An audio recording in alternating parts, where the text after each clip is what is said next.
My name is Rachel Presti. I am an associate professor in internal medicine and infectious disease and the medical director for the the infectious disease clinical trials research unit at Washington University.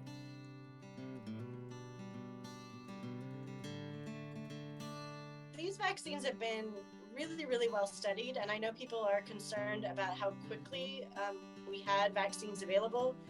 But the reason we were able to get them quickly was because there was a lot of funding available to take away some of the risk to moving things forward before you were completely sure that they were working. And so there have been vaccines that haven't moved forward, but there were so many that were ready to go and so many that were being developed that anything that looked ready to move forward could be moved forward immediately because it was already funded to be moved forward. And then the vaccines have all been tested in phase 3 studies in 30,000, 40,000, 50,000 people. And we got results quickly because there's so many cases of COVID. And so if you look at things like the Shingrix vaccine, that was tested in 15,000 people, and they got around the same number of cases of shingles as we got in COVID, but it took them 3 years, and it took us 2 months.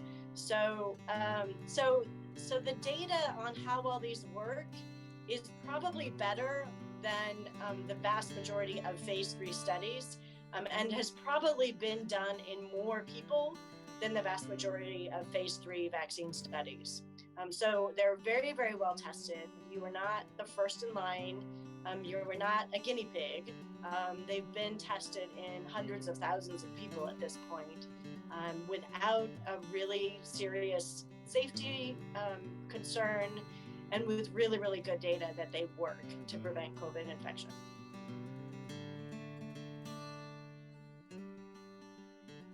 We've been doing the phase 3 clinical trials for most recently for the Janssen COVID vaccine. So adenovirus vector-based vaccine that is a single shot, and we are just finishing up enrollment today. The vaccines are a great response, and it's wonderful that we got them as quickly as we did, but they aren't going to work until everybody has them. And even when you get them, they don't work right away. It takes a couple weeks for the vaccine, for your immune system to actually respond to the vaccine and make that immune response that's protective. So in reality, we are not looking at the vaccines making a huge dent until March, April, maybe even May. And the problem is right now we have so many people in the hospitals that are infected. Our numbers have stopped climbing, but they plateaued at a really high level.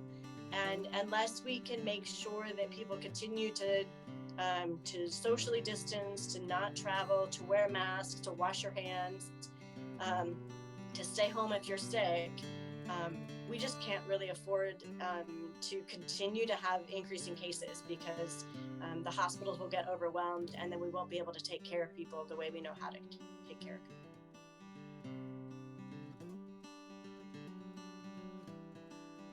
This Christmas shouldn't be like the Christmas that you want, that you should save that for next year, and do things virtually. Try to figure out ways to celebrate without putting yourself and without putting the people around you at risk.